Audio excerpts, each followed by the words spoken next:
제42과 7년 환란. 7년 환란은 예수 그리스도의 공중 재림과 지상 재림 사이의 기간을 말합니다. 7년 환란은 유대 민족에게는 하나님의 권면의 기간이요, 이방 민족에게는 형벌과 멸망을 당하는 환란의 기간입니다.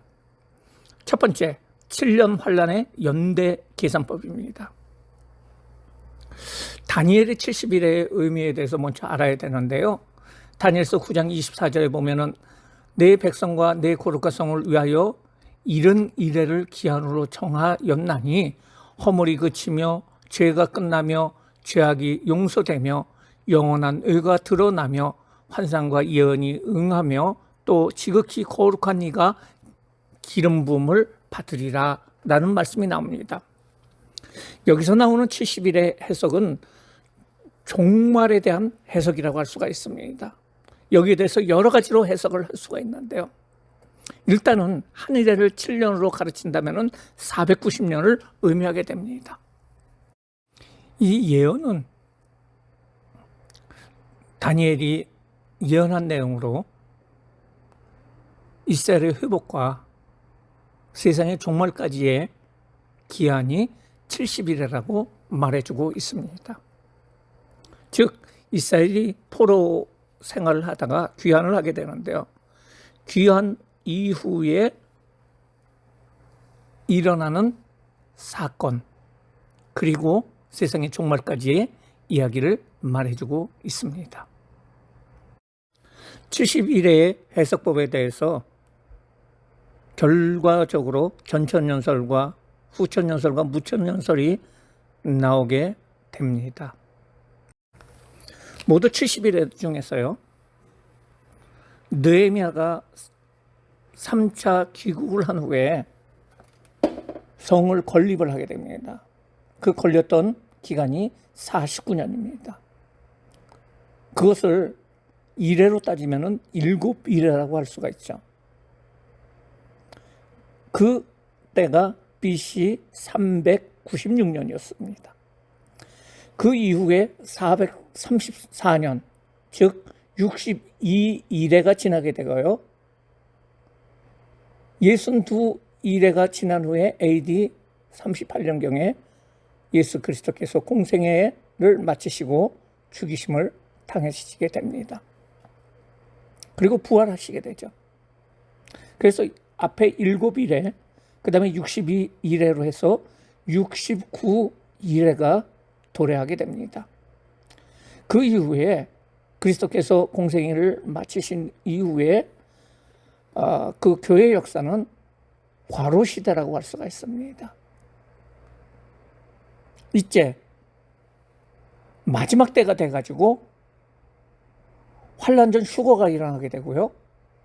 나머지 7년, 다시 말해서 한 일회가 남아있는데요. 그 7년 대환란이 끝나고 나서 모든 70일회가 마치게 되고요. 그 다음에 천년 왕국이 이루어진다는 것입니다. 그래서 이 7년 대환란은 왕국 회복을 위한 유대인의 준비 기간이라고 할 수가 있습니다. 두 번째, 환란의 내용입니다. 요한계시록 6장서부터 19장까지는 지상에서 일어나는 7년 환란 기간 중에 대심판을 의미하고 있는데요. 전반기 3년 반 동안과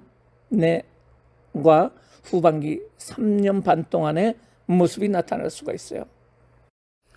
요한계시록 5장 1절 말씀에 보면은 하나님께서 보좌에 앉아 계시는데 그 오른쪽에 두루마기가 있습니다. 그 두루마기를 안팎으로 7인으로 봉해져 있습니다. 그리고 이 7인을 뗄 자가 누구냐라고 했을 때 사람들이 크게 울었다고 했는데요. 이때 어린 양 예수님께서 나타나게 됩니다. 그리고 6장에 보면은 그 7인을 하나씩 떼어내는 장면이 나옵니다. 첫 번째 인을 떼어냈을 적에 흰 말이 나오고요. 두 번째 인을 떼어냈을 적에 붉은 말, 세 번째 인을 떼어냈을 적에 검은 말이 나오고 네 번째 청황색 말이 나오게 되고요. 이 모든 것들은 그 인을 띄어낼 때마다 이 세상에 여러 가지 환란이 온다는 이야기를 할 수가 있어요. 그리고 다섯째 인을 띄어낼 적에 순교자, 그리고 여섯째 인을 띄어낼 때 천재지변이 일어나게 되고요. 일곱째 인을 띄어낼 적에 그때 일곱 천사들이 일곱 나팔을 불게 되는데요. 요한계시록 8장 9장에 보면은 첫 번째 나팔을 불게 되는데 그 첫 번째 나팔이 피 섞인 우박이 떨어지게 되고요. 두 번째 나팔은 불산, 세 번째 나팔은 쑥별, 네 번째 나팔은 밤낮, 다섯째 나팔은 황충, 여섯 번째 나팔은 네 천사와 이영마리의 마병대, 그리고 일곱째 나팔을 불 적에 일곱 대접이 나타나게 돼요. 그래서 일곱 대접이 나타나게 되고 그 일곱 대접을 하나씩 엎게 되는데요. 첫 번째 엎을 적에 독한 헌대가 나타나고, 두 번째 엎을 적에 바다 생물들이 사망을 하게 되고요. 세 번째는 강과 샘이 피로 변하게 되고, 네 번째는 태양이 태워지는 역사가 일어나게 되고요. 다섯 번째는 어둠과 질병이 나타나고, 여섯 번째는 귀신의 영이 나타나고, 일곱 번째는 지진과 우박이 나타난다고 나와 있습니다. 다시 말해서 요한계시록의 6장의 그 두루마기를 일곱 인으로 되는 것을 하나씩 떼어내는 과정이 나타나고요. 마지막 일곱째 인 때 천사들이 일곱 나팔을 불게 됩니다. 그래서 6개 나팔을 불 때까지를 7년 환란의 3년 반씩이라고 할 수가 있고요. 일곱째 나팔을 불고 일곱 대접의 그 기록이 요한계시록 16장에 나오는데, 그때가 바로 후 3년 반이라고 할 수가 있습니다.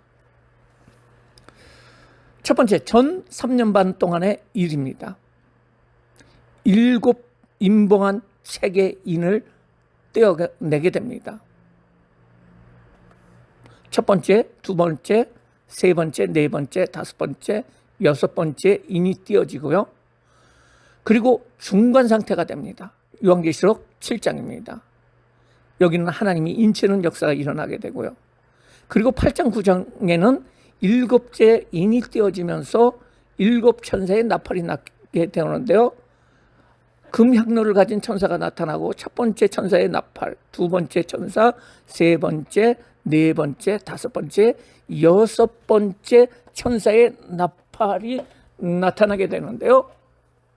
그리고 나서 10장의 중간 장면이 해설이 된다는 거죠. 그 이후에 11장서부터 나타나는 것, 그것이 후 3년 반의 환란이라고 할 수가 있습니다. 일곱 번째 천사의 나팔이 요한계시록 11장에 나타나게 있습니다. 그리고 세상을 접수하는 선언식을 하게 되고요. 성전과 제단을 청량을 하게 되고, 두 증인이 나타나게 됩니다. 그리고 12장에서는 이스라엘의 운명에 대해서 막간 설명이 이루어지고요. 그 다음에 적그리스도에 대한 이야기와 또 해입은 여자에 대해서 나오게 되고, 14장에서는 막간 예언이 이루어지게 됩니다. 이때 유대인 전도자 14만 4천 명이 하늘 시온상에 올라가게 되고요. 전 3년 반이 지나자마자 하나님께서 이들을 그대로 공중으로 불러 올리시는 모습을 볼 수가 있습니다. 우리가 많은 이단에서 14만 4천 명을 채우고 이 사람들이 바로 하나님 앞에 올라갈 사람이다. 그래서 12지파씩 해서 14만 4천 명이 택한 자다라고 얘기를 하는데요. 이것은 잘못된 거고, 이들은 유대 전도자의 숫자라고 할 수가 있습니다. 마지막 재앙에 대해서 계시록 16장에 나오는데, 첫 번째 대접 재앙, 두 번째, 세 번째, 네 번째, 다섯 번째, 여섯 번째, 일곱 번째 대접 심판이 이루어지게 됩니다. 그리고 17장에서는 적그리스도 음녀가 탄 짐승의 종교 통일에 대해서 나타나게 되고요. 18장에서는 큰 성 바벨론의 멸망에 대해서 얘기하고 19장에 예수님의 지상강림이 이루어지게 됩니다. 하늘에 찬양이 있고 어린 양의 혼인잔치 선포가 있고요. 예수님의 지상강림과 아마겟돈 전쟁이 나타나게 됩니다. 이상으로 42과 7년 환란에 대해서 우리가 알아봤습니다.